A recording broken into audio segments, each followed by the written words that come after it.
In order. I will start with the pledge. Pledge allegiance to the flag of the United States of America and to the republic for which it stands, one nation, under God, indivisible, with liberty and justice for all. Welcome, everybody. We go again. Let's start with the consent agenda. Does anybody have anything before we get start a motion? Do I have a motion to approve? Do I have a second? Second. Any questions, comments?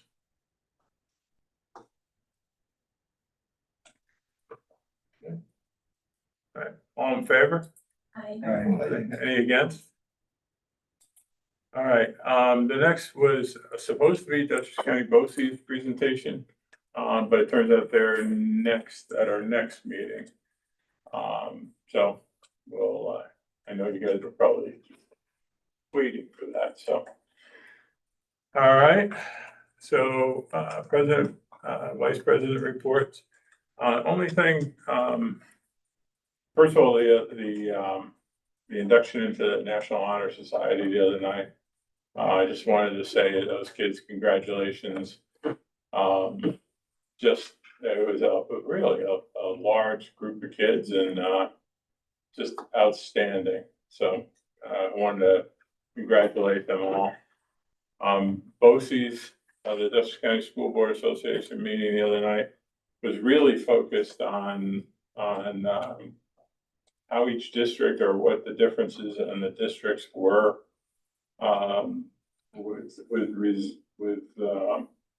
related to their committees and which committees they have.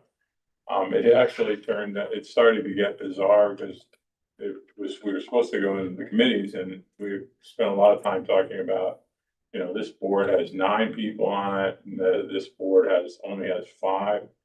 I didn't realize that. I knew there was differences, but I didn't realize it was that much, which means, you know, they can spread out the committee work. It just was amazing how different, you know, some schools, I think one school had over 20 committees, like just all kinds of, even committees that we had a long discussion about whether or not they were sort of allowed. There was one district had a committee to deal with course content, which is like, no, that's not what we're supposed to be doing. There were some that just had basically policy and buildings, you know, maybe 3 main ones. So it was, and then, you know, the larger schools, you know, they had, not only did they have a lot more committees, but they also had a lot of specific people that were responsible for them. Not just board members, not just well, I guess you could consider it administration. So I'm waiting. They're supposed to send that, write it up, because it was just a lot of discussion. They're supposed to write that up and send it to us, so we all kind of have a picture of each of the different districts and where they stand. When I get that, I'll send that out to y'all. I think that is all I had. Chris, did you have anything? No, I'm good. So next up, facilities. Just wanted to say John's been working out, and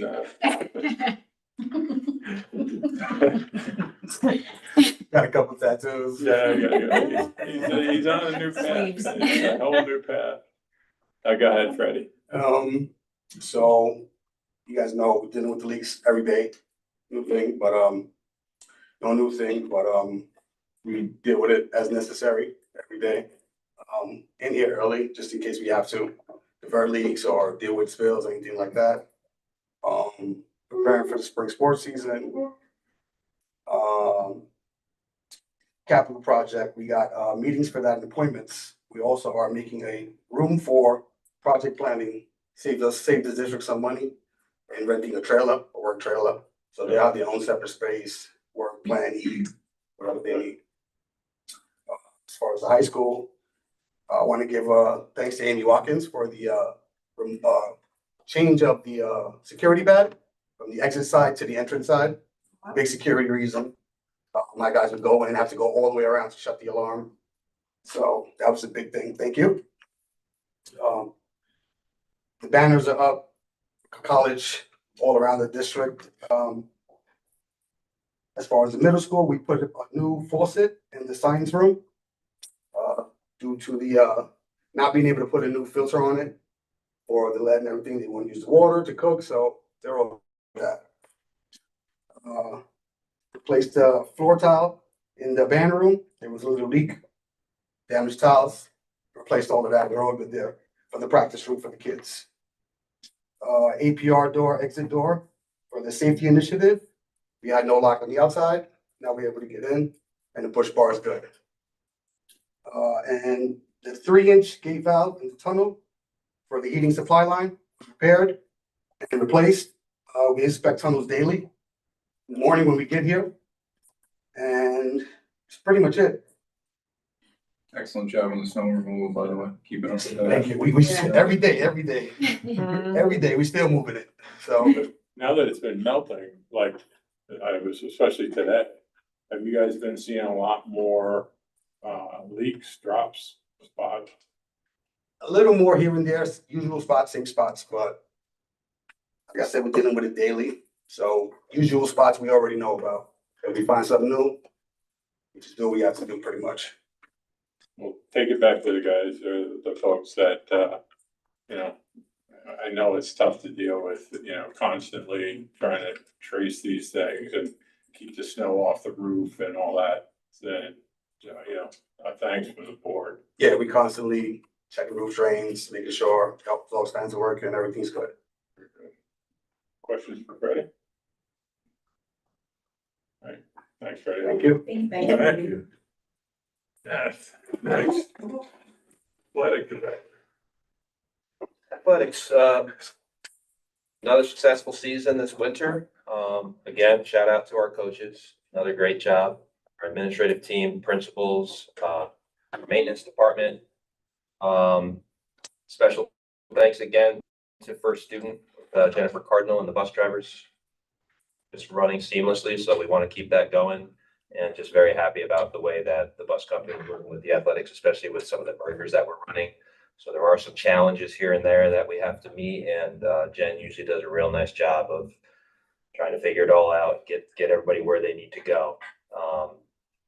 So our intramurals also still running strong, both at the middle school and down at Alden Place. Our student athletes, again, great job during the winter season representing our district. So I just listed some numbers in terms of the participation that we had this winter in the varsity and JV and the modified sports, including the intramural participation. Student Athletic Council, again, we have a group of students who are gathered to work with me as liaisons into the sports teams. We also are going to be attending, I'm going to be taking 2 student athletes to the Mid-Hudson Student Athlete Leadership Summit Monday, April 20th. It's held at Mount St. Mary College. And I'll be excited to have those students and myself come back to the council to learn about the experience. Our sports carnival is planned for early June. We're going to wait till the spring season is concluded with all the sports. And we're thinking about an evening in early June where we can have, not quite sure yet what grade levels. We're thinking about starting at 2nd grade and going through 6th grade where the younger students can come up. We're going to have all the different sports set up into rotations, break the kids up into some age groups, and then have them kind of rotate around and get a feel for each of the sports that we offer at the middle school and the high school. So that is in the works right now with this Athletic Student Council will help me lead that. And we'll also have members of the modified, probably mainly the varsity teams, you know, working that, hopefully put them in uniforms and try to create some excitement for our younger groups. Just a word on the winter season and the mergers that we had.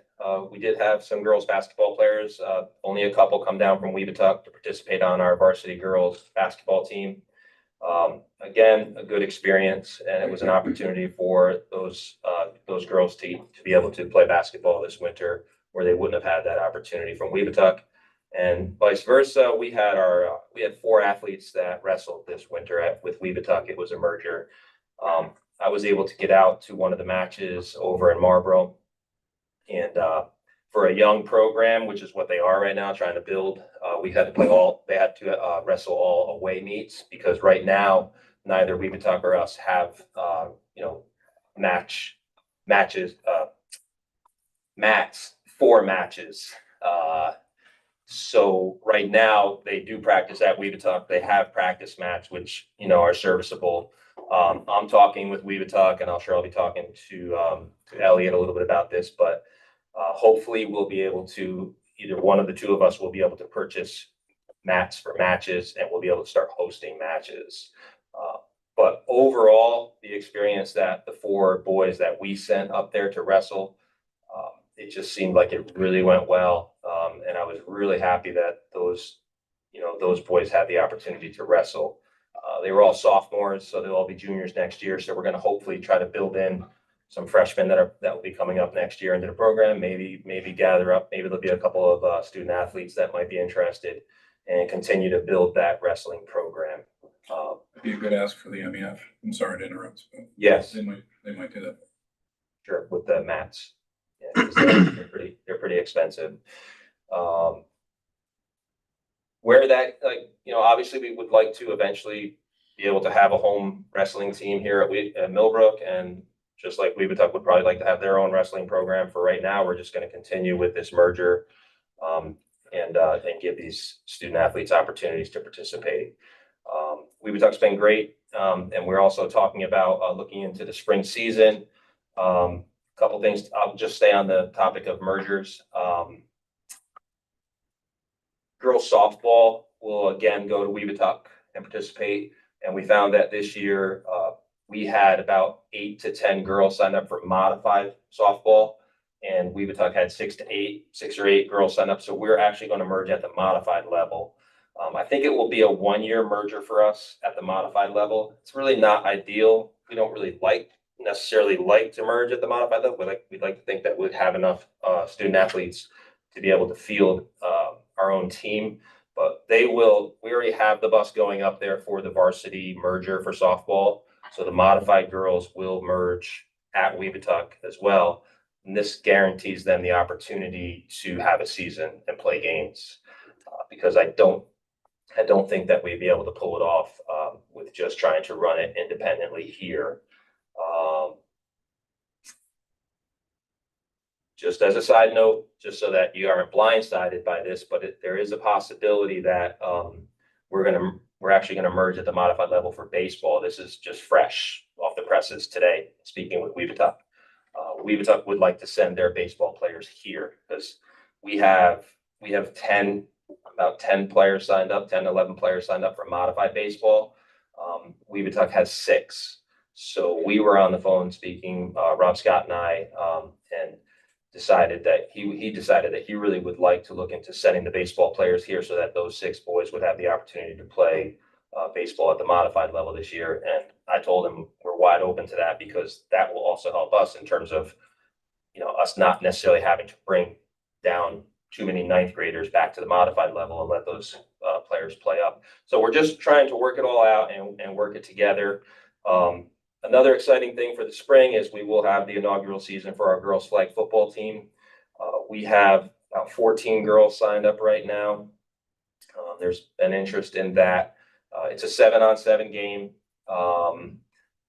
Weebatuck has expressed interest. They do have a couple of players that, if they do come down for modified baseball for the merger, they're asking if there's a possibility that we might be interested in having a couple of the girls from Weebatuck come down to play flag football, similar to basketball. It's a discussion I'll have to have probably with Caroline and Rick about, if we have enough girls to field their own team, whether or not we'll have, the merger with Weebatuck or not, but it may work out that, with injuries and things like that, it may not hurt us to have a couple extra girls on the roster if it gives girls from Weebatuck that want to play the opportunity. And then maybe down the line, they might be able to, develop their own flag football program if they can generate interest. Similar to what we did when we went to Dover and for football, when we first merged with Dover for football, it generated interest for our boys to then again get back interested. But those two things, the flag football merger and the modified baseball merger, I'll be working on over the next week to determine, and then it would be the next board meeting that I would be asking for potential approval for those if they come to fruition. Other than that, everything in my eyes is running quite smoothly. We had our budget meeting, and Elliot and Caroline and everybody. It's been great in terms of support and what I have to work with, and giving the student athletes what they need and the coaches that we have. So I don't have really much else other than that. I'd be happy to answer any questions if anybody has any. I'll tell you, I've only, and I can't say I've been to a ton, but I've been to a few of these games where the teams are merged. And I'm like amazed at how well they get along. I mean, the girls soccer, they had like this senior thing where our girls gave flowers to the girls. I mean, I'm sitting there going, I'm amazed. Yeah, absolutely amazed. And they play well together. So I was always on that kind of merging, but I think so far, it's been very good. So just to add to that, the potential girls flag football merger really stemmed from some of the friendships that the girls have created with the girls from Weebatuck doing the merger with basketball and soccer. So, yeah, no, I agree 100%. I think it's wonderful that we're able to do that, create those opportunities. Anything? I had a question for the 101 students that competed in winter sports. Is that more than last year, to be able to compare? It's similar to that number. The winter season is typically a lower number just because there's less sports offered. This number is probably lower, mainly based on the fact that we weren't able to field a cheerleading team. We did have cheerleading going strong a couple of years back, and the coach left, and then there was a drop down in interest, and the coach is now willing to come back. She had left to take a job at a college to be like a cheer coordinator. She did reach back out to me, and she's willing to come back and coach, but this year the numbers just didn't warrant it. We weren't able to get the interest of the girls to do the cheer. But yeah, no, that's a fairly average number outside of I would say our winter track, boys and girls winter track numbers were fairly average. Our basketball numbers were obviously where they are typically. So yeah. And then thank you. And for the intramurals, is there a cap on the numbers who's involved? So we did not cap it. I think at the middle school level, Mr. Carbone does cap it around 25. But I know that down at Walden, we actually hired an extra staff member, and they started to rotate the days so that all of the kids that wanted to participate could participate. So we did not cap it at that level. Yeah, I was gonna ask that question too, because it seemed odd there were twice as many. And you would think you'd wanna, middle school is where we want as many people as possible, because the next step is, But also Middle school just- kids might also be. yeah, I was gonna say the middle school kids are Well, also that's playing, true. yeah, they're playing the actual sport for the season as well. it'd be interesting to know how many had interest we had to turn away though, if they capped it 20. I do not believe that it's too many, because I think that Mr. Carbone, with that in mind, would probably create a second session himself if there was that type of interest. And again, I'm not speaking on, I just have an understanding that I think there's a cap at the middle school, but I'm sure if we went to 26 or 27, or he needed to increase it or create a second session, we would, just to make sure that the kids that want to participate can. And the middle school sessions are in the morning as well. Okay. He does those prior to the school day, whereas Alden was taking place at the end of the school day. Yeah, and if we can find out about the cap because of how they're selected, if there is a cap, and if the students, it's like first come, first serve, or Yep. and the advertising of it, how that's been notified. Okay. Thank you. Well, this is like completely in a different direction. Yep. Do you remember or know if we have ever had a design for a training room, weight room, that I seem to remember there was something at the high school, So. sorry, in the middle school that we had talked about at one time. And Yeah, then, of Sean course, Keenan it was was still expensive as hell. Yeah. Sean is still here. We also have had those discussions about that with the idea of creating a training space, weight room and whatnot. When I took over in 2018 at the high school, I did receive a grant from, MEF. And we were able to, get a plate loaded, universal system. And then more recently, I was able to purchase like a dual cable machine, and we have an original, bench press rack. So we end dumbbell, so I've actually taken money from our equipment budget, and we do have a very functional space in the high school. It's small. It's not suitable for like team workouts like you would envision that you might see at other high schools or college levels. We have had discussions with the current football coach, with Lou Pitaro as well, and looked at that. It's a really big number. I do know that Steve Cabello, along with Caroline and Elliot, are talking about the Heart Lab that we currently have, upgrading that and also creating like a functional training space there as well. I believe was what part of the game plan was for that, which is currently existing on the third floor in the classroom where the Heart Lab currently is. But I think it would be something that should be discussed. If it's ever been put on paper, like, here's we need 45 feet by 60 Mhm. feet, and this is what we would do with it. So I can go back because it was only a couple of years ago that Lou Pitaro, we did have a company come in and he did design. We took 2 of those classrooms and he did lay out a design that showed one of the spaces for cardio and functional training, and the other side was for benches and weight training.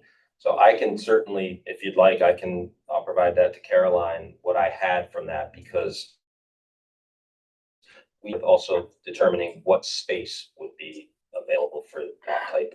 We even talked about, utilizing some of the locker room space, and we had discussions about that because some of the locker room space at the middle school here doesn't go used, so it sits unused. But then we also do have to have some locker room space. There has to be certain egress and things. If we were to reconfigure those spaces, it would be something that would probably be a larger scale type of a project that might be included in something else that maybe the district is doing.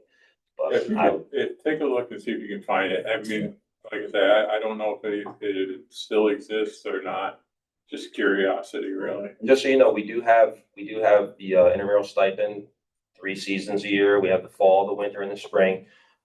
Typically 3 times a week, the weight room at the high school is open with someone there supervising. We typically get anywhere from 4 to 10 kids, depending on the day, the season, that do utilize the weight room space, and it usually runs for about an hour to an hour and a half after the school hours at the high school. So we do the best. I think we do the best we can with what we have. Okay. Anything else? Thanks so much. All right, thank you. All right, Caroline. So, I have my full report, which is available in Board Docs for review, and I can, answer any questions you have about that. I want to highlight a couple of things that we did in the past few weeks, that are sort of not typical district stuff. I know you're aware of all the events that have been happening around the district. We've been busy, as you can see from my report. But one of the things that I think is really important for people to hear is that we have been meeting with anyone who will listen about the current financial structure of the state, and the way in which schools are being funded at this point. So Elliot and I have met with, Senator Hingy's office and Dee Dee Barrett's office to speak about the financial situation and to advocate for additional funding. I also met, yesterday with representatives from Shelley Mayer's office. She's the Senate Chair of the Education Committee. And last week, I believe it was like months ago already. I was in Albany at the NISCUS conference and also working on advocacy on a couple of different topics. One topic that was largely attended was the statewide athletic council. We met speaking about the preservation of public school athletics and programs. I don't know if you saw, but it was a very busy weekend in public high school athletics. So what you will see is that in many different tournaments, public schools were knocked out by private schools from their region at the postseason, point of the competition on the way to championships. And so even our local neighbors, Ketchum was taken out by Albertus Magnus in girls basketball. Long Island schools had a swimming team swimming relay team that was taken out by a private school as well. So it's interesting that this time of year just seems to be really great timing for this groundswell of support. So the Lower Hudson Council, which you know, I'm the secretary of the executive board, we were contacted by some parents from Long Island, like, hey, heard about this fight that you've taken on and we'd like to join you. So that's good. So we're starting to mobilize people from Nassau and Suffolk County as well as some schools upstate, because it is hurting them now, right? So for them, it is a very relevant moment to jump on the bandwagon. So we will see. There is a meeting tomorrow in Saratoga, where there will be representatives from each of the sections around the state. Interestingly enough, there's about 3% of public high schools are being represented. So if there's close to 700 high schools, there's about, I think the number was 22 representatives from public schools. And so there's 91 high schools, or 91 non-public schools are represented in the New York State Public High School Athletic Association. And so public schools will have 3% of their population represented there, and the private schools will have 5% of their population. So we find it very interesting how there are certain people being given a louder and larger voice in their representation. One of the things we keep hearing is, well, sure, but these non-public schools only win 7% of the championships. And when you look at the fact that there's only 91 of them versus 700 of them, that's still a pretty significant accomplishment. So we are doing everything we can to mobilize people statewide. A lot of what we are hearing is that people are on board with the sentiments of it, but really trying to protect public schools who, in order to keep their programs going, are actually taking tuition students. And so they want to be sure that if we are talking about open enrollment schools, meaning schools who are not confined to a geographic border, that we're not negatively impacting other public schools by doing so.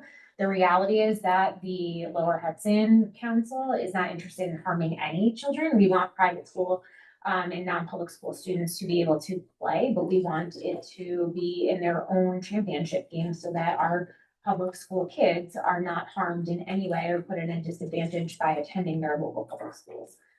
So that's really kind of our mission with this. And so I feel like we've gained a little bit of momentum just this past week alone.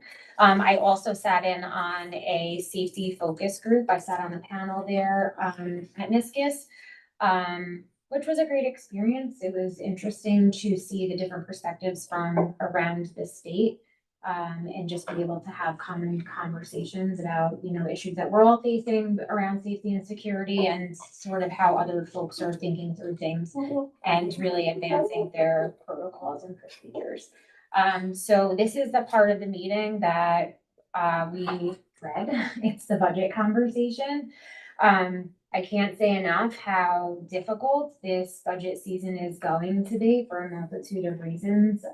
One of which being that our projected increase in foundation aid of 1%, which is a projection at this point alone, is $29,000. So while we are hearing the elected officials be very gracious in telling us that we're safe, harmless districts will all get 1% increase in foundation aid, it really isn't that much money, right? And so for us, the big picture is very grim. And so starting these conversations this evening with the real deal is the best that we can do for you, fully understanding that this could change, right? It could improve slightly. Do I think it's going to be miraculous? I don't. Could it worsen over time? It could, because that's actually what we've seen in all of the past budgets.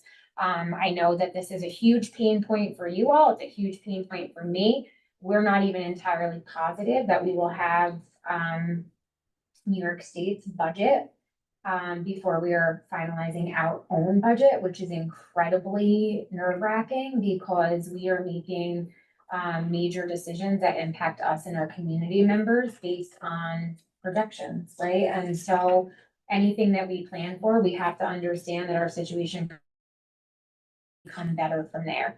So here's the really tough truth, and Elliot and I are happy to answer any questions. We purposely did not do a presentation because while we want the truth out there, we want people to understand this is where we are at 7:32 p.m. on March 10th. Our current state is that the estimated expenses for our budget for next year in order to preserve program would be estimated at $39,323,200. That is a 3.673 increase, $1 million increase, or 10% over the current year's budget. The major reasons for that, which we've been discussing, is the DHIC contribution. That will be $574,000, which actually is a decrease from where we were at last meeting. That's a $350,000 decrease from where we were at last meeting. So this is what I'm saying, to you, this is as of this moment, because everything is changing. This is probably the most significant decrease that we're going to see in any area of our projected budget. And this is because we were talking about a 16.43% increase in our health insurance, and we're now down closer to that 10% mark. But still, we're not anticipating that number going any lower. This is where we feel it will end. So the transfer to capital, which we know we were going to need to do to fund some of the pre-building phase of the capital project, and remembering that this is the year in which we will be starting some of these renovations, is about $951,000 that we'll be adding to the budget. So that's a transfer to the capital fund. And also there are increases to special education program costs in the area of $90,000. So other contributing factors, as we have said, is the district's insurance, which we're looking at between a 10 and 12% increase to our NYSER insurance. That's the insurance reciprocal that protects the district against any forms of liability. Some of this has to do with the overall increase in Child Victims Act cases throughout the state, and just an overall increase in premiums that every district is becoming saddled with. And our anticipated state aid package to offset those revenues is about $4.974 million. And so that's an increase of about $239,000 or 5% roughly. However, what we know about state aid is that we've typically received state aid that is less by around $100,000 to $300,000 than the original projection that we've gotten, right? So we're talking about a $239,000 increase, but what we know is in the past couple of years, we haven't actually seen the number that we're saying, right? So everything we're doing is like, we don't even trust these numbers in terms of what revenue we're actually looking at to offset our projected expenses. And so our tax cap for next year, which already had to be calculated, is $29,733,237, or an increase of 7.02%. And I know we say this all the time, it's a 2% tax cap, but it's actually that digit or part calculation that comes up with that number. And so when we look at our state aid and all the anticipated revenues, our projections for next year leave a budget gap of $2.9 million. $2.9 million is an enormous amount of money to close in a budget that is our size, right? And so we have other things that we have to do in order to be fiscally responsible, which is always our goal. One of the things that we have done in the past couple of years is we have allocated fund balance. We've been very firm that we don't want to see the fund balance allocation in excess of $1.5 million.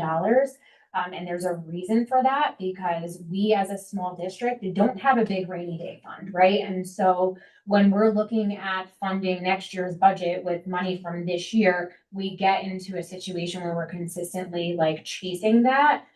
We don't recover from that. And so to be fiscally responsible, we have to protect our interests, not just now, but also in the future. And so if we allocate $1.5 million, that means that we have 1.446 933 worth of expenses that we need to cut in order to actually just make next year's budget. And so the very grim reality of this is that we have two ways in which we can attack this issue.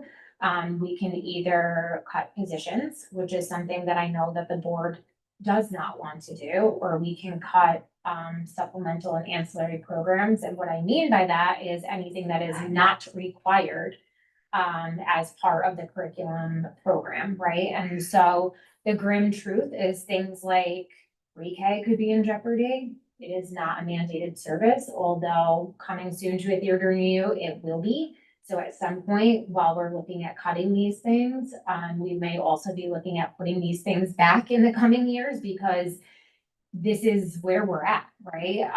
Things like field trips, any regional competitions, including things that are very closely related to the curriculum, anything like music, bands, mock trial team, any of those things, athletics could be in jeopardy. Any professional development that's not one of the 4 superintendent's conference days that are required in New York State. Any of those things may be in jeopardy. The elementary band program could be in jeopardy, transportation services, in terms of having to transport students within a 2-mile radius, right? That is not required. So to speak to something that we've been hearing recently, any student that lives within a 2-mile radius from their school on the K-8 level, we're not required to provide transportation, but we do, right? And also students grades 9 through 12 who live within 3 miles of the school, we're not necessarily required to transport them, but we do.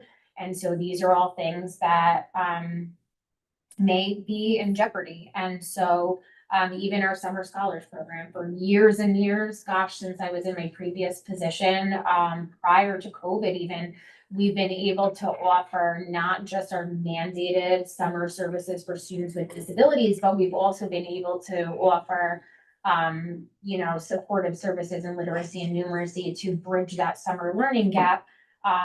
That would be in jeopardy. And so unfortunately, the tough news doesn't end there, right?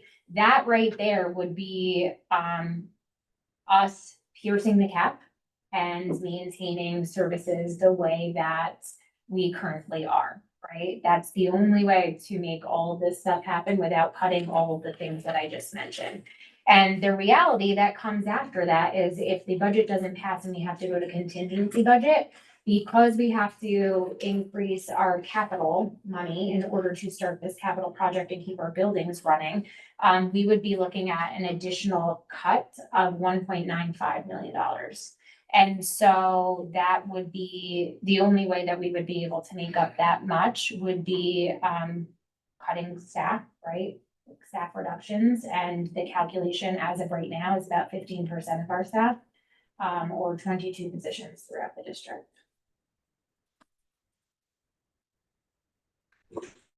And class sizes. Right. all the things that we've fought so hard to preserve. And I think everything that the community appreciates about Millbrook. And you know, I think the thing that's so crazy is that these are situations that are beyond our control. Right? Everything is costing an outrageously more amount of money, and there's no money coming in from external sources without increasing the levy. And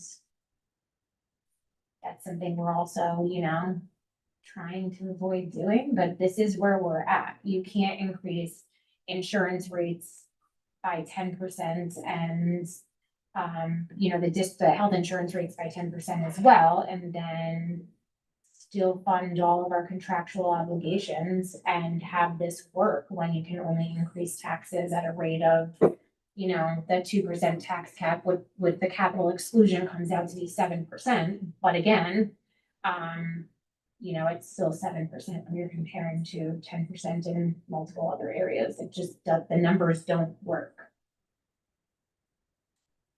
So how long would it take us to get, I mean, I don't wanna do this, but how long would it take us to get, you know, basically a listing of, you know, here's, if you did this, it would save you $20,000. If you did that, it would save you 50. So that we can look through them and say, you know, keeping our class sizes the way they are is worth it not to cut that $20,000. I mean, if it's $20 million, you know, how long would it before the board can take a look at where we're, you know, specifically where we're at? And probably, I don't know if we need to do that in committee or do that, you know, at a board meeting. And so I guess I would wanna know what it is that you wanna see, cause we have the full budget book, right, that will be developed, that will be available. We have the cost of everything that we do. You know, we have sat down and had the real hard conversations about how we would do this. The problem is, and this is where, you know, it's so hard to even begin to have these conversations because we're talking about people, like we're talking about programs, we're talking about things that really matter. And so to us, there is no good place to cut. We have the information, you know, we know exactly where this money's coming from. I just hate to have you guys going off trying to fix this and without having the boards having at least a check on it to say, yeah, you know what? I don't know, I'll make it up, pre-K, maybe we cut pre-K to one session, what's that get you? You know, I mean, because then at least you know sort of the direction the board is leaning. And so here's the thing about pre-K, right? Like, No, and I don't mean, no, it's Okay, fine, it's you just a know. good example, to talk through. What we also know is that in the governor's run of the budget proposal, there was the talk of increasing pre-K per pupil allocation to $10,000, right? So that for 18 kiddos, which we have more than 18 kiddos for next year, that almost pays for itself for one classroom, right? And so when we look at things like that, is it the best place to cut anyway? No, because we're getting funding for it, but the reality is that when we start talking about other things, we're talking about mandated services, right? We're talking about things that are required by law or regulation to be a part of a school district programming. And so is it something that we want to cut? Are we getting dollar for dollar savings? No, because we can benefit from the aid that we can get from that. But it's, you know, if we have to cut somewhere, we're gonna have to look everywhere. And that's the hard part, right? Yeah. I mean, we have vacancies that we haven't filled and we won't, you know, we will be as conservative as we possibly can in what positions we need to fill, but we also, at some point, right, it's the people who are left behind can't carry the weight of everything either. and if I remember right, one of the things that Opal's planning to support, I'll leave it, put it that way, is daycare. I mean, you know, if we could fix all this stuff and then we get two new mandates that have no money with them, and we're right back in the same position. Yeah, and so, I mean, some of these things, right, we might find a little. A small relief valve, we're meeting, Elliot and I are meeting with BOCES. The 26th, I believe it is, to talk about space allocation that they can rent. So, you know, we might increase our revenue a little bit. The whole daycare thing is very interesting because it could be a revenue generator. But the Office of Children and Family Services is like, the amount of red tape is insane, just trying to get some of these things started. So, there's been a lot of hours that have been, I mean, Amy's been doing the lion's share of that work to try and even get through some of these application processes, to even make it like a potential for getting actual reality for this coming year. But right, like we are doing everything we can to chase down any money that we potentially can benefit from. You know, let's not forget that our federal grants were also cut pretty significantly this year. And so things that we've been able to previously support outside of the general fund budget have moved back into the general fund budget because we have to have them, right? So there's this whole balance of like, what do you dare put into a grant, fully knowing that it could all be on our dime next year, right? So there's a lot, you know, it's been a lot. Nothing is cheaper. Nobody needs less, everybody needs more. And yet the state and the federal government are just not coming through with the money that we need. And their numbers are due to you April 1st, like they were last year. Yeah, that's cute. And for I the, don't think we've seen a budget April 1st since, yeah, for the for as record, long as I've been in this chair. last year, just anybody listening, they were well over a month, probably close to 2 months before they even gave us the numbers, and that's ridiculous. So, at least in my opinion, that's, the fairness is not there. Well, and they're also not up against the same challenges we are, right? Like there's restrictions, not that it would help us this year necessarily, but there's restrictions in the places where we can keep money, right? So, in terms of our reserves, they're restricted by the state where we're actually, or what types of reserves we're allowed to have for a rainy day fund. Our fund balance is restricted, their fund balance is not restricted, right? So there's all of these things that as school districts are expected to do. They can raise taxes as much as they want. We can raise taxes by this tax cap calculation. You know, one of the things that we've been advocating for is like special education, right? Give us the ability to save funds for special education, a special education reserve. So if we put money aside for special education because we have to, because one student moving in could be $100,000 in tuition alone, right? And if we don't spend it, let us keep it in a reserve so that in a subsequent year, if we do end up needing it, we have that money on hand, right? We're currently not allowed to do that. This health insurance situation, had we had, and we remember, we did at one point have, we were over the amount that we were allowed to hold for employment benefits, right? This would be a perfect opportunity if we still had that money to be able to throw some of that money at this, right? So there's lots of things that when we look at it, it's like, well, you can't tie our hands here and then expect us to be able to, you know, fight the good fight in all these other ways and provide the education the way that we always have. Because you're just simply not allowing us to prepare for any of these rainy days, but then you're also causing rainy days, right? They're like the unfunded mandates that Perry was talking about. They're just sending more and more for schools to do with absolutely no relief. You know, Then you look at these bigger districts, and this is a part that just doesn't seem, either they don't want to hear it or they don't understand it. But the bigger districts, if you have 10 teachers that teach a subject, English, and you have to reduce by two people to meet a budget thing, all right, so we're at 8. If we have 2 people that do the job and we have to reduce by 2, we're at 0. And it's not, that's not just an uncommon thing. It happens time and time and time again. And then they hand out these mandates with no cash, or they say there'll be cash, but it's a piece of funding that we would have gotten for something else. They're just now switching it to give us, this whole thing is just ridiculous in the way it works. And some examples of just Makes where we've kind of gotten like the raw deal a little bit is our transportation aid has been reduced and even projected to be reduced for next year as well.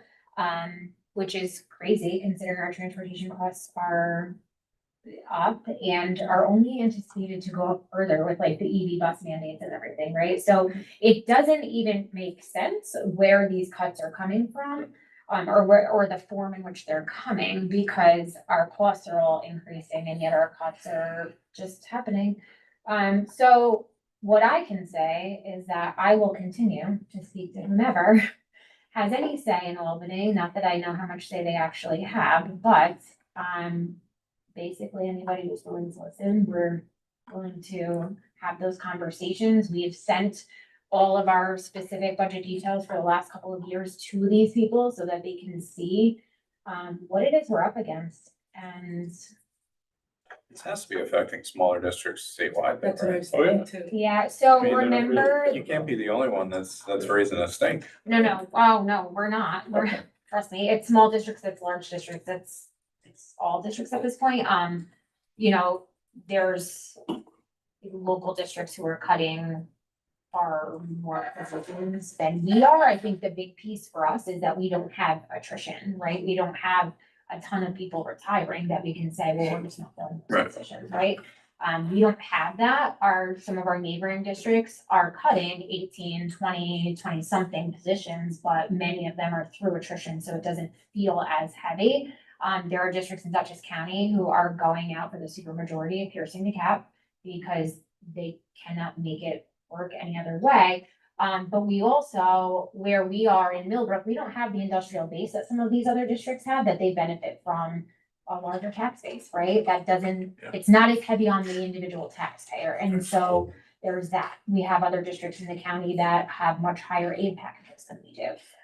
So there's lots of factors that kind of work against this beautiful little town that we represent, because our wealth is generally regarded as being high, and yet that's not necessarily true of the entire tax base. Now, is there anything that the public can do as far as reaching out? I mean, do we advertise that? Do we put it out there as far as to contact this person or whatever? I mean, I don't know. I mean, I think as our legislative liaison, I think anything that we can do to reach out to anyone that you have any contact with that's an elected official, I don't think it's bad for them to know.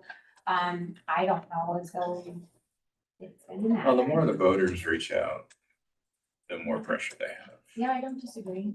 I mean, it is an election year, so The other I side think of it it, is though, wise. being an election year, you, as a politician, you just say, you know what? Here's what I'm gonna do. We're gonna do, daycare for everybody. Everybody gets it. Where's money coming from? Well, we're gonna give you aid. Well, we'll take that out of the aid that you were gonna get for this, and we'll just give it over here. Yeah. I mean, it's,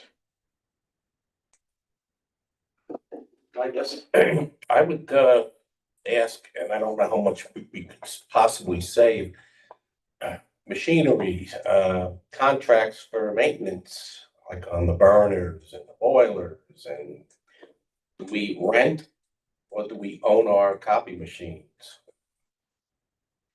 You know, I guess, you're playing Russian roulette. If something breaks, you're gonna pay more. Well, and the difficulty with Right. that too is once our budget is voted on, we can't actually increase our equipment expenses, so that's a big gamble. Because if we don't have that money in an equipment line, we actually can't purchase it, can't transfer into an equipment line.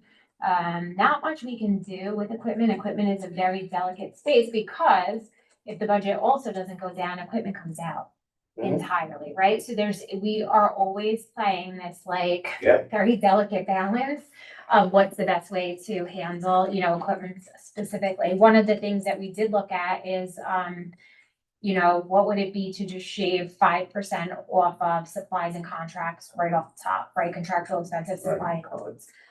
We looked at 5%, we looked at 10%. The reality is, does it buy us a little bit? Sure. Does it buy us even, one position, saving one position? No. We just don't spend that much money here. And I know that that sounds crazy when we're talking about, $39 million, more money than any of us understand, right, in reality. We just don't spend that much money as a district.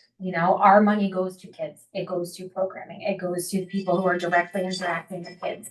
And so we are at a point where we don't have a lot of fat to trim. So nothing that we cut is going to be without an implication to programming. That's just the reality of where we are right now. No matter what it is, no matter where this comes from, it's going to negatively impact programming.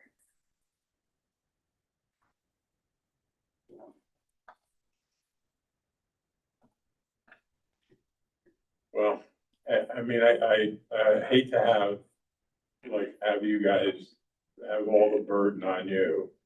Then come back to the board and the board says, no, I understand that, but we're gonna have to pierce the cap because we're not gonna get rid of, pre-K, or we're not gonna get rid of, we're not gonna take our classroom size to 45 kids.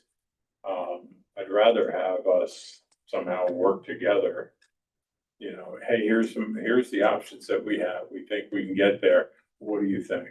And I don't know as though we can do that outside of public session.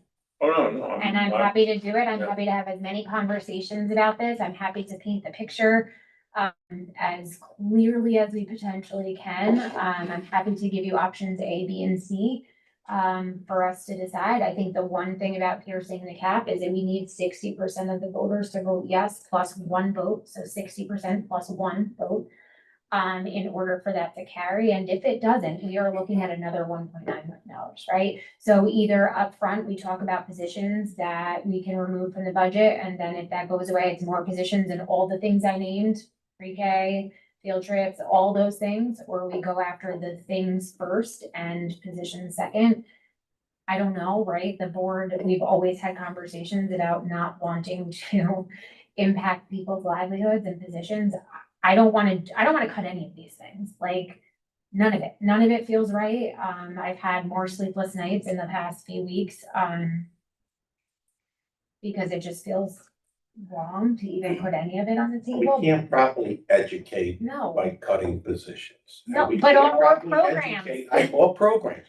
Right. I mean, it affects the entire, it's like shrinking it all down to nothing. We're here, the best education possible correct. to the students, and everything should be done in public session.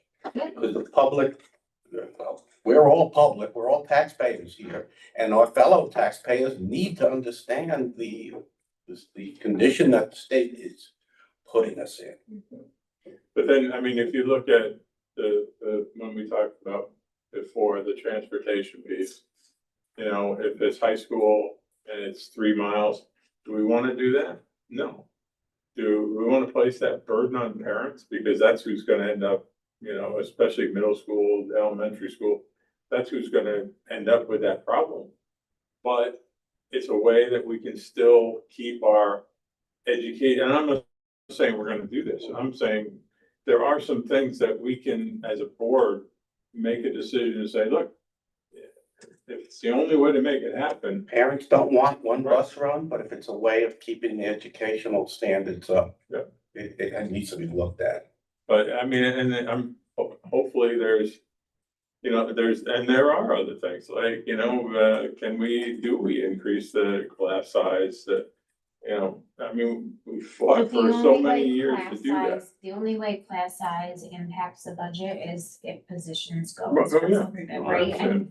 and so that's the piece that we have in Millbrook been responsible in so much as not filling positions we didn't need over the years. And now we are in a situation where the only way to make this work is to cut things that we arguably shouldn't be doing with that. It could have been a lot worse if we weren't conservative.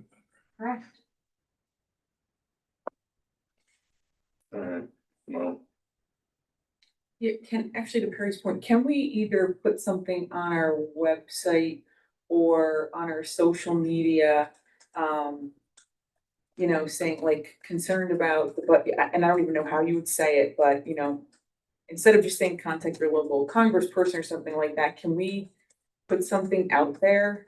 I mean, sadly, I don't think there's a lot of people that listen to our meetings or come to the meetings, so I'm thinking if they are scrolling through, Facebook or Instagram, or whatever it is, I don't know what the guidelines are for that, just to you know, without giving too much away, like, hey, our budget's not gonna look too great this year, but can you, you know, contact or write a letter? Cause in the past, and I don't know what it was for, there used to be like these blanket letters that you could, you know, print out and sign your name and send off for other things, not for the school, but is that something we could look into? should look I into? actually have to ask that Yeah, question, cause yeah, I don't it's really know. tricky. Because Yeah. that is all part of this budget conversation where we can tell people like to vote, but we can't tell them to Right, vote right. yes, or. Right, So I actually have to find out the answer to that, like how far we can go in the name of advocacy, because I'm with you, right? Like we can do it. You can do it, in terms of contacting legislators. I just don't know in terms of reaching out to the taxpayers, how much of that we can do, but I will find out. Right, well, There's yeah. things to be done, we will do them. I just think that there needs to be awareness at the board level because this is going to be the ugliest budget that we've faced in my time in Milford. To Jen's point, it was for the school lunches, Yeah. universal school lunch, So and what there was- was I believe, if I'm not mistaken, we had a link on our website where you can go to NISBA's the drafted form and submit it on your behalf. I don't know if there's something like that right now through NISBA for the school budget.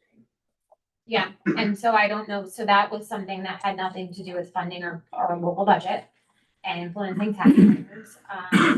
You know, as far as advocacy towards like legislation, we can do, we just need to know what we can do on our social media, directly concerning our local budget.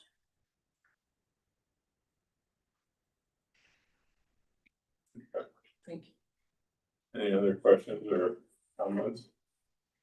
Thank you for all the, I know it's not pretty, so thank you No, for all that you guys are doing. horrible. It's, yeah, It's that discussion, and then the rest of your report is all of our student highlights, all the different names and leads. I think the tough part is getting the public to understand the restrictions we have and what we're getting and, you know, where the fault lies. That's a tricky thing, especially if you can't talk about it. So. Yeah, or it can't be as transparent not transparent, but can't be as specific, right, into what is happening here. And I don't mean here, but like with the funding from the state and the funding from the government, the federal government, it's kind of crazy to think that this is the situation that they're putting school districts in. At the same time, out of the other side of their mouth, asking us to do more, right? Like Perry's example, childcare, and sure, with what money? Even pre-K, like we have some districts that, you know, obviously I'm connected to a lot of districts in the Lower Hudson Valley, who are looking at multi-million-dollar capital projects just to be able to afford pre-K that's being, you know, mandated by 2029. So there's crazy things like that, that it's like, yeah, who doesn't believe kids would benefit in some way from having a pre-K, you know, foundation, right? I don't think anybody's arguing that, but just to wave this wand and say, hey, do this, and have no regard for the fact that, you know, people need to build new buildings. Like they don't have, right? Community partners are not lining up at the door for $10,000 for the entire year. They're just not. It costs more than that to send your kid to, you know, a daycare, forget an actual pre-K program, Even right? EV buses, I mean. EV buses, it's wild. Like, you know, one of the numbers that, and I only know because he's one of the executive members, but Clarkstown down in Rockland County has 160 buses owned by the district. In order for them to convert their buses and charge it, they need a facility that needs as much energy as a professional sports stadium. Like Tri-Utility has already come out and said, we can't do this, right? And so, but people are spending money to have their fleet electrification plans done, for all these assessments to be done. Like it's costing districts money for something that will likely crumble under its own weight. yeah.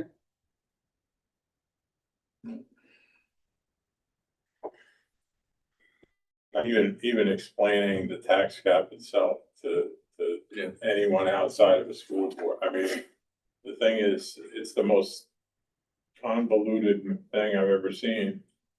But that's what we have to live with. And there is no appetite. There is no appetite for that to change. Oh, no. We have been going after that and said, if you're not gonna change the tax cap, then change the exclusions. Allow us to do this and this and this, exclude it from the tax cap calculation. And when you say that to politicians, they say, we're not getting rid of the tax cap. Yeah. And we said, we're not talking about getting rid of the tax cap. We're talking about making it fairer so that you can look at things that you can't control, like insurance, and have some sort of an exemption for it. Oh, no, yeah, but we're not getting rid of the tax cap. And even the inflation factor, I think this year's inflation factor is 2.something%. 2.63, I believe. 2.63. But the actual inflation is different than that number, right? So you can only calculate, I mean, at one point, the actual inflation rate was 8%, but we were only able to calculate, what was it for, Elliot? Yeah, we had 2 years where we totaled out over 12% inflation between the 2 years, and in both years, we were able to grow the tax levy by no more than 3%. So how do they think we're doing this, right? And so that's where the initial like cuts to positions came from, thankfully through attrition, right? We had a couple of heavy retirement years. We don't right now. We have 0 people retiring this year. Oh, yeah, well, got it too.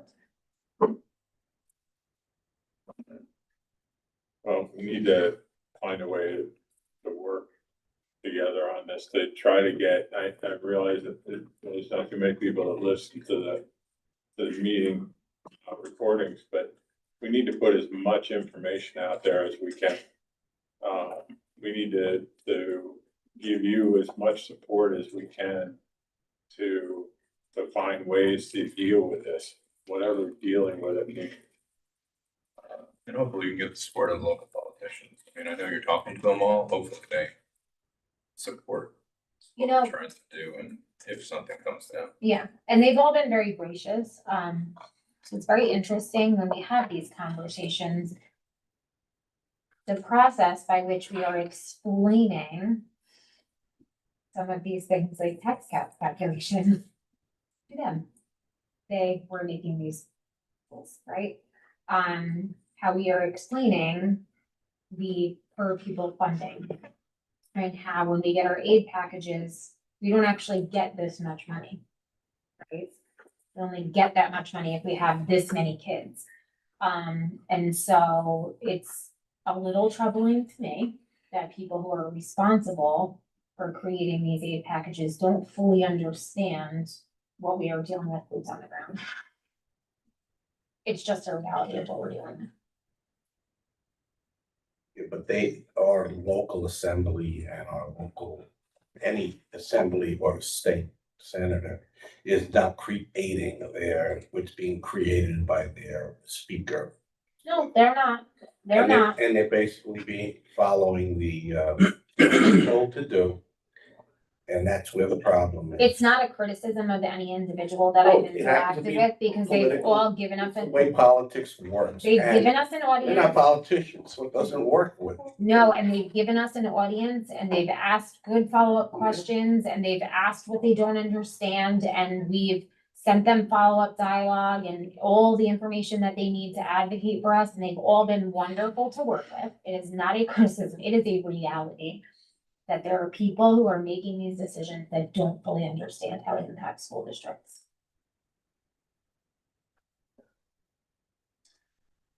All right, well, I really think we need to put this on as a standing item on every agenda. It And will just be, start, hey, we came up with, the idea that we could do this, it's gonna save this, but it's gonna, be a horror show, what do you think?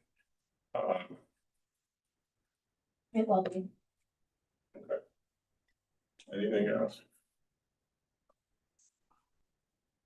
When Caroline says that they were gracious, that meant they held the door for her.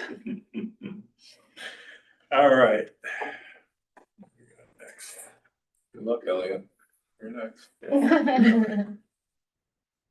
Okay, so I'm gonna kind of pass over the budget parts of my business office report, because I think Caroline did a fantastic job of explaining way more, in way more detail than what I provided in this week's report. I did want to just touch on the RFP for audit services closed last Friday on the 6th. We have 4 firms respond, including our incumbent. And so we're asking the audit committee if you're available at 6 p.m. prior to the next board meeting for us to review and discuss the proposals. We'll get them out to you in advance for the next couple of days. And just so we can take a look at it and have a conversation about our process going forward. Does that work? Yeah. On the committee? Okay. So like I said, you have some other additional budget notes there. A lot of those numbers Caroline touched on in her discussion, so that's there as a reference point for you. Transportation, so we did also, she mentioned fleet electrification plans. We are actually in the process of conducting our own fleet electrification plan. We're working with a firm called INF. They are working with First Student, so it's First Student's application since they're the vendor. So one of the things that's a little sticky about the zero emissions bus mandates is a lot of the aid that's available is available to the purchasers and the owners of the zero emissions buses, of which we are not. And so there are laws and regulations and grant opportunities in place to support the purchase, the maintenance, and the storage facilities for said zero emissions buses. We are not able to directly take advantage of those because our transportation expenses are effectively a contractual expense. However, our vendor is eligible to participate in that. So they put in an application with NYSERDA. NYSERDA approved it, and the process was initiated. We believe that this is going to be roughly a 6 to 8 month process, cradle to grave, in terms of the synthesis of our plan. And part of that plan is going to be feasibility. So availability of the utility, feasibility of a zero emissions bus to run our routes as configured. So we have currently between 9 and 11 home to school routes, depending on the year. The plan may tell us that in order to go to all those same houses, it may require 12 or 14 runs because of the length, distance, terrain, etc. So a lot of things are going to come out of this plan. The plan itself will become the intellectual property of the district, although we are not the client. That was part of the agreement. If we're going to participate, that we want to own it. And just for the board's reference, 2027 is the year of mandated compliance where you are no longer allowed to purchase buses that are not zero emissions buses. There is an opportunity to file a waiver if a district identifies that they are unable to meet the need for full conversion. They can file a waiver to extend that deadline by 2 years. We are cautiously anticipating that our fleet electrification plan will yield results that are less than comprehensive in terms of our feasibility. And so we're going to use that plan and the results that come out of it to inform the decision on whether or not to put that waiver in.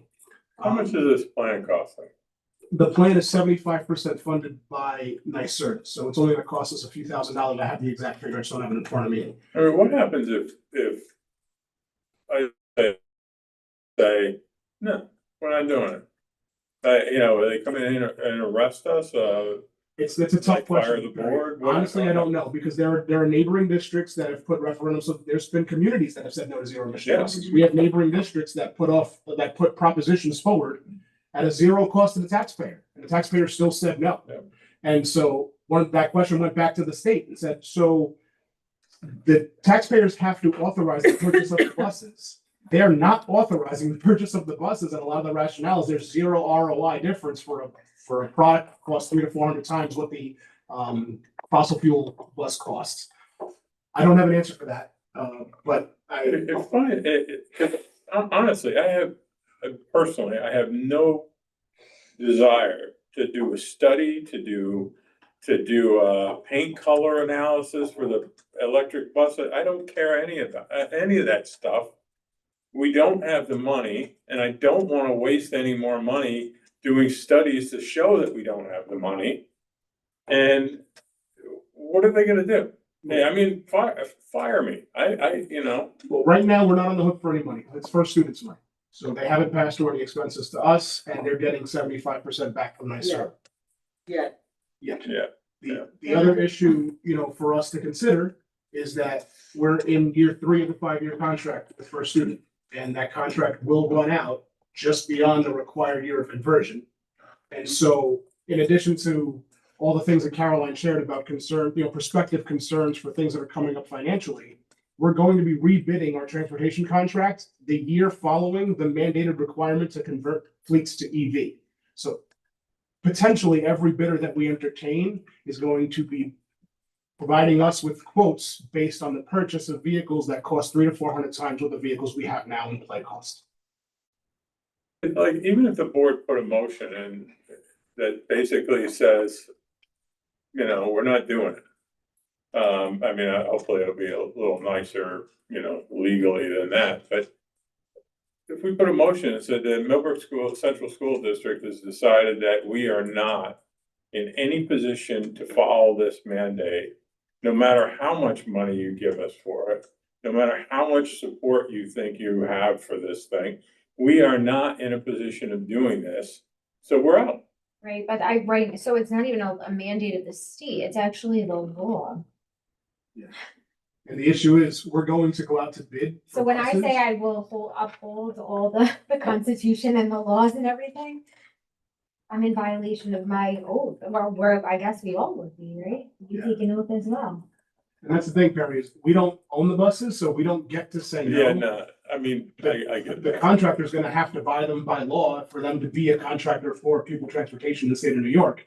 They're going to give us numbers that are going to reflect their need to purchase these buses per the regulation. We have to be prepared to entertain that or not provide transportation. So, more to come. We expect 6 to 8 months for that to come through. I will share any updates as they come through. The district has the option to participate in these meetings and conversations, and we made it not optional. Because if we're going to be subjects to it, we want to have a seat at the table. So INF was directed to not have any conversations with First Student without a representative from the district present, most likely me. And I've been at the meetings so far. Wanted to touch on capital project updates. So we, again, just wanted to, a lot of the detail is in the report, but I want to give you guys some visuals as well. So I'm going to share a couple things on screen. We have our phase 1A plans, that is the linkways and elevators and ADA compliance issues and the window replacements for Millbrook Middle School. If you remember, we peeled that off of the mechanical upgrades, the HVAC upgrades and the roof replacement to accelerate the approval process at State Ed. Phase 1A was submitted in January. It's already there. We expect to get the approval back in April. And so phase 1B will be submitted right behind it. Hopefully, as one comes back, we're going to be sending the roof project up to State Ed. So part of the submission to the state is a site safety and logistics plan. So what you're going to see here is just a mock-up illustration of what's being submitted to the state on our bid documents. Just some noteworthy things to show you. The green on the right-hand side is a covered walkway because we're going to be demolishing the linkways that connect levels 1, 2, and 3 in this building. We're going to provide alternate means of students to traverse from one level to the other, shielded from the elements. Although, some people would say we send kids back and forth from the high school to the middle school, whether it's raining, snowing, or whatever. But part of the state requirements is to provide covered passage when linkways are eliminated. So that's part of the site plan there. The red arrows are showing the traffic patterns where the equipment and vehicles will be brought. So again, we're going to bring everything behind the building, try not to have anything happening in front of the building. The movement through campus has been restricted during arrival and dismissal times. So for the hour at the beginning of the day and the hour at the end of the school day, contractors are not allowed to move equipment, trucks, vehicles, anything like that. A lot of this work is going to be scheduled during second shift through this summer, second shift of the school year, and in the following summer. So the next document I want to share with you is a logistics plan that shows the phasing of the work. So if you can see here, the purple areas are the linkways. That's sequence A. That's going to start this June. We want to get the linkways demolished, expanded, and reconstructed by the end of the calendar year. Now, after that, sequence B is when the window work would start. Some people ask, why wouldn't we do the windows in the summer? There's roughly a 12-week lead time on the windows, and we can't order them until we go out to bid when the contractor orders them, and we can't go out to bid until roughly 30 days after we get the approval from State Ed. So tentatively, we are hoping to get approval in April, put the bid out on the street and award that bid, bring that vetted recommendation to the board, for the board to award that bid in May, so that construction can begin in June. Part of the vetting process is going to be adherence to that timeline. So when we solicit bids, we're going to have the schedule built into it. We're going to tell the contractors, if you're bidding on this, you're committing to this schedule of work along this timeline, so that they understand that they're going to have to hit the ground running in June to get this work done as soon as the school year ends. So ordering the windows means we start sequence B. We're going to start on the upper level. We're going to be working second shift. That's going to be September to roughly December. The construction managers feel that we can do this work by taking 2 classrooms out of service at a time for roughly a 2-week period each. We're going to be working with Mr. Cabello as he builds his master schedule for next year to make sure that he has flexible space, so that he's specifically under scheduling, so that he has those rooms available at both the 3rd and the 2nd level.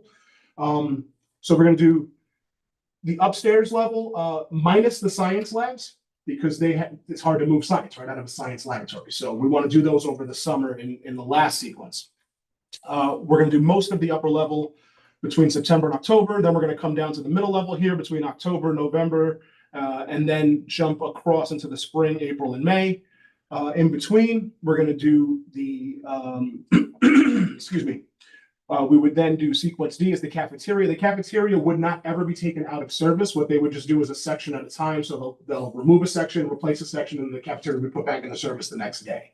So we can expect between 7 and 8 hours of construction work, and then an hour of prep and an hour of breakdown on each end of that, starting at the end of the school day for days that school is in session. Over the summers, the construction manager expects to be working 6 days a week, more than just a standard workday. They may be working double shifts to catch up. Both the summer before and the summer after. And the last areas that we would address would be the science wing and the administrative wing of the building. And we even told them, as administrators, we can move out of the offices. We can work remotely from other buildings. Feel free to displace us. We want to be the flexibility in the projects to the extent possible. Elliot, where's the walkway, not walkway, but the access to the level with the cafeteria and the auditorium?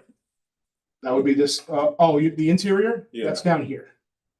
Oh, but that's just the same old stairs, right? Right, we're not actually changing the stairs. We're adding a lift inside the auditorium. Okay. So that's going to be work that's going to happen in the interior space here. And it would not affect that level to level traversing. Okay. So what's happening in the first phase with the walkways, the purples, the connectors? They're going to be, okay, so I'm going to zoom in here. And what you're going to see is, this is between levels 2 and 3, okay? This, I'd say for this right-hand half is the existing, where you see the stairs.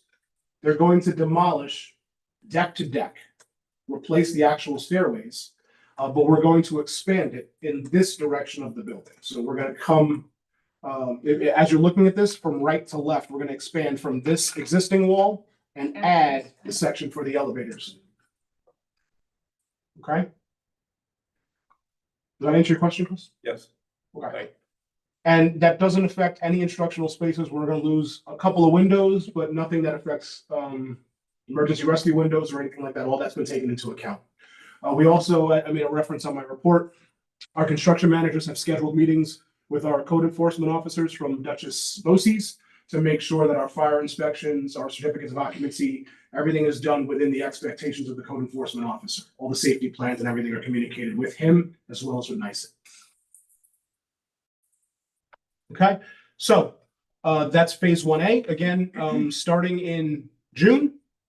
Linkways and elevators would be done from June to December of 2026. Window replacements would start in September of 26 and go through August of 27. And the substantial completion for the phase 1A project would be targeted for roughly October of 2027. Right behind that, we're currently working on the submittals for phase 1B, which is again the roof and the HVAC system for this building and some additional HVAC work at the high school. The EPC contract is in the final stages of approval between our council and Trane Technologies. The design work is scheduled for submission to NYSEG on April 1st. The tentative bid schedule will be somewhere between September and October of this coming fall, 26. And the tentative construction period would be summer, fall of 27 through summer, fall of 28. This work is likely to span 2 summers because much of that work cannot be done while we're in session. We can't exactly tear the roof off and put it back from one night to the next. So the heavy lifting on the roof project is going to be done in the summers. The mechanical system upgrades, because we're replacing our system, we can build the new system in parallel to the old system. So like the unit ventilator sitting behind Mr. Harswick is not going to be used in the new system. So we can build all the new stuff around it while that is still operational. And so that's the kind of stuff that we would be doing second shift. And then just to keep everybody updated on the next phase, phase 2 would begin on the heels of phase 1B. So we're designing it. They're planning to start designing it this summer, but the tentative construction period wouldn't begin until summer of 27. And the last couple of notes are, again, just as a reminder to the folks at home, phase 1A and 1B does not deprioritize one against the other. It's simply just a way to accelerate our approval from NYSED. 1A and 1B are both as important, and we hope to get the work done in parallel to each other. And as of this time, our project budgets are currently within our pre-referendum budgetary expectations. So, as you may remember, architects and engineers typically only do 5 to 7% of the design work, the actual detailed design work pre-referendum. A lot of that is based on comparable projects, materials, and building styles. They really drill it down in the design period to get building specific, item specific. And so after phase 1A has been completely drilled down and phase 1B is almost completely drilled down, our construction managers and architects and engineers feel like everything that they've spec is still within our budgetary constraints based on our pre-referendum estimates. And nobody is throwing up any like red flags that, man, I don't know if we can do this from a timing standpoint.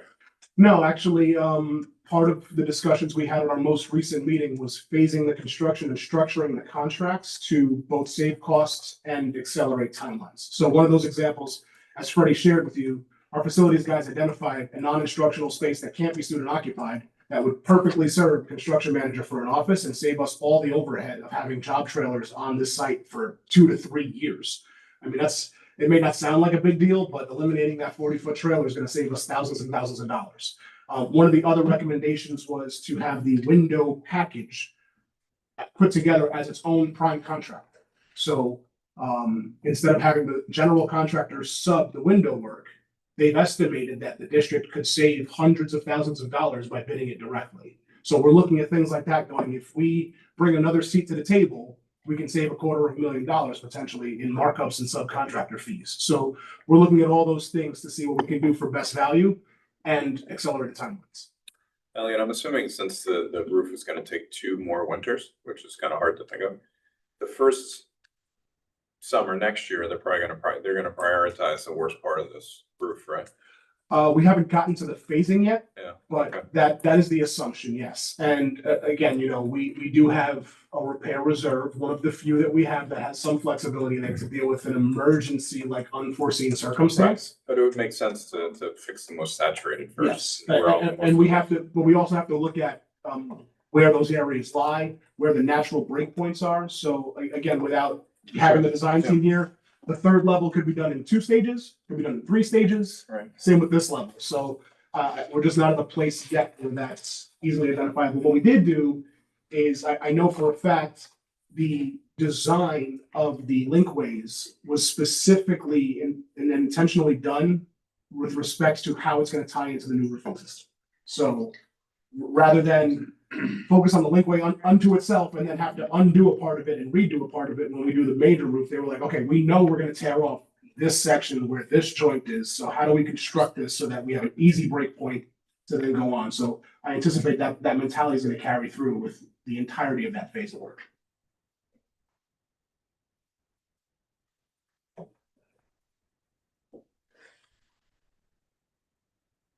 And that's what I have. Any other questions? Thank you, Elliot. Thank you. Thanks.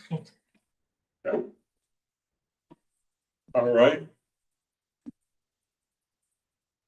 Doc, you're up. All right, Doc. I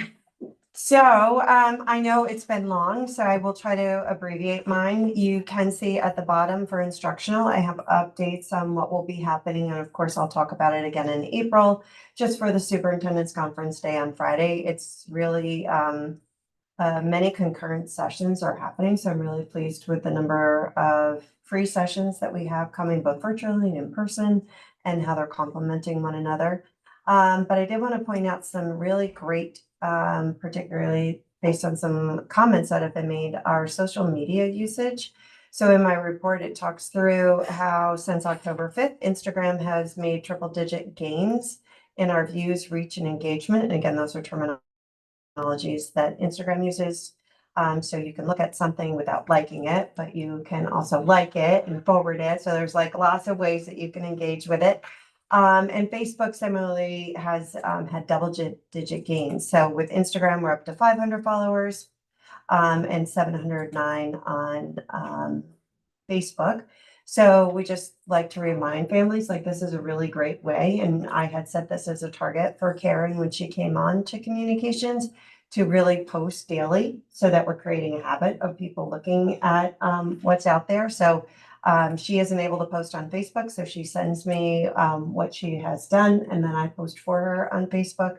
But I think it is something that people are looking on. I get the alerts on my phone when people have liked a message. So just really proud of that work that she has done. So I wanted to shout it out. But you can click within my report and you can see the information that she pulled together with Amy, the can I ask a data. question? You can, yeah. Do we post the board link on our Facebook page?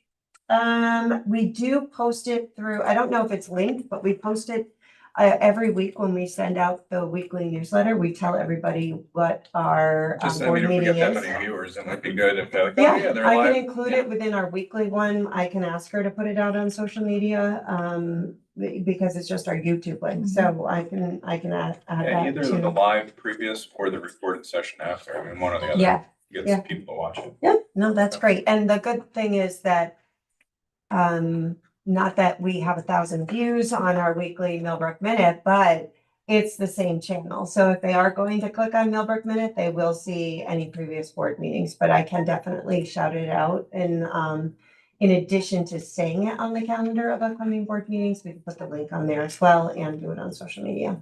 That's a great idea. And then just reminding everyone that we still have some winter sessions that are still open. And then we just launched today some mini sessions, Pound Fit and Zumba have been popular. And so they're offering another free session just to get people excited about the upcoming spring session and have them see what it's like. We also have Color Guard and Defensive Driving. Defensive Driving is happening March 21st. So there's still time to register for that. And since my report, I had posted about the Next Truck Challenge, which you've seen the yellow buckets that are containers that are around. And also within each building, there is an additional one. So as of last week, it was 94 pounds, but just in a week, we've gone to 114, almost 115 pounds. So this has been a really successful sustainability challenge. And the best part is hearing the excitement of both the students and the adults of which building is going to win, whether it's a Jenga or some other lawn game that they want to have. But we're well on our way to getting the first 250 pounds of where we're eligible to do that. And I'm confident that by December, we will be getting that Trex bench.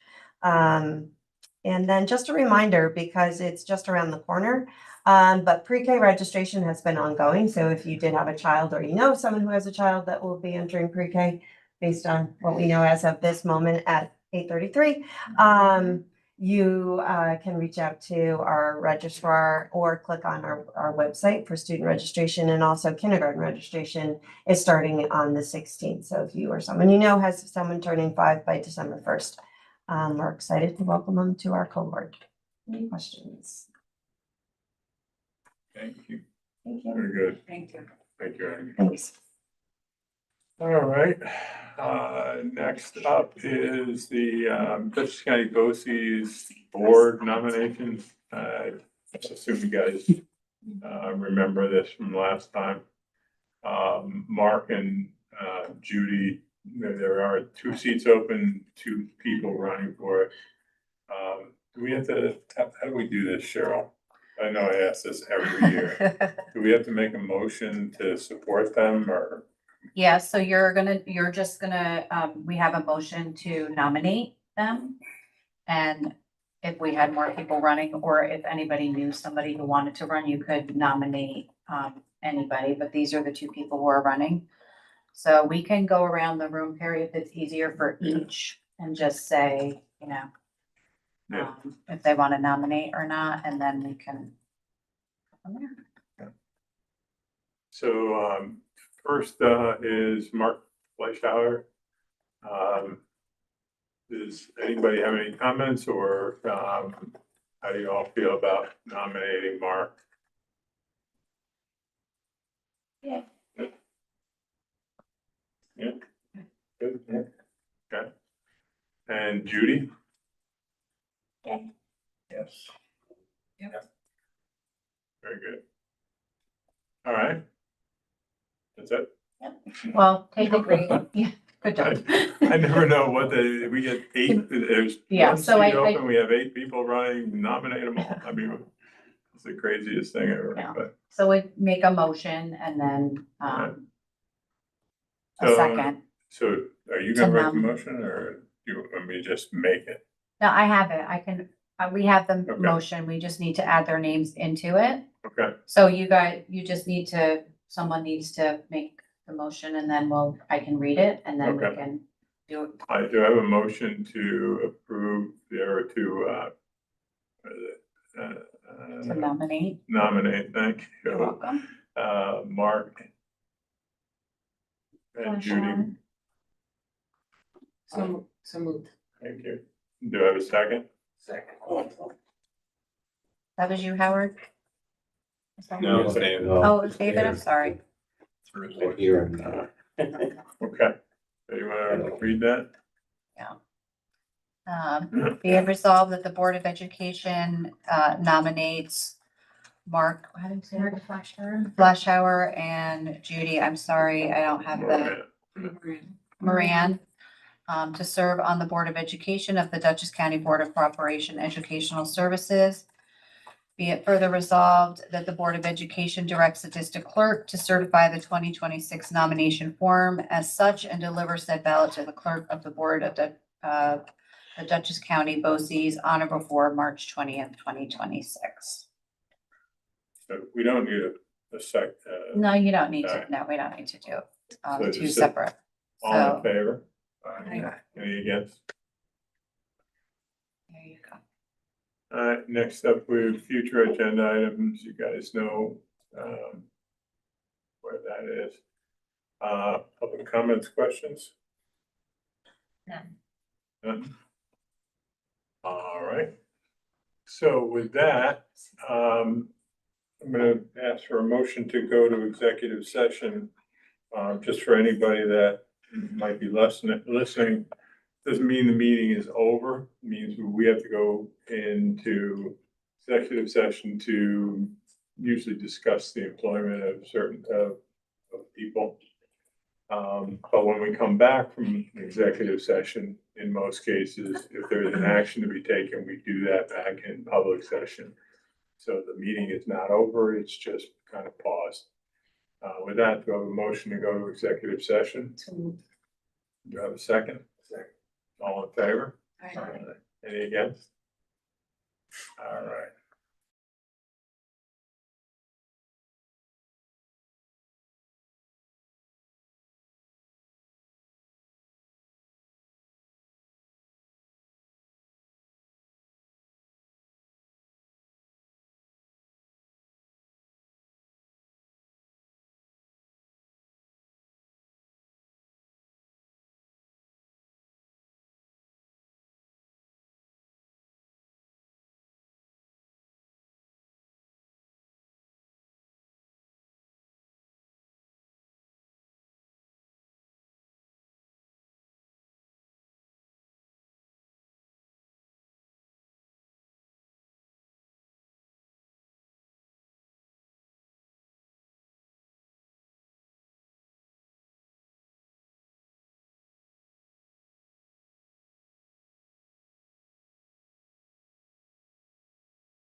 Any against? Do I have a motion to adjourn, or do I have to? Now we're gonna adjourn. Yeah, do I have a second? All in favor?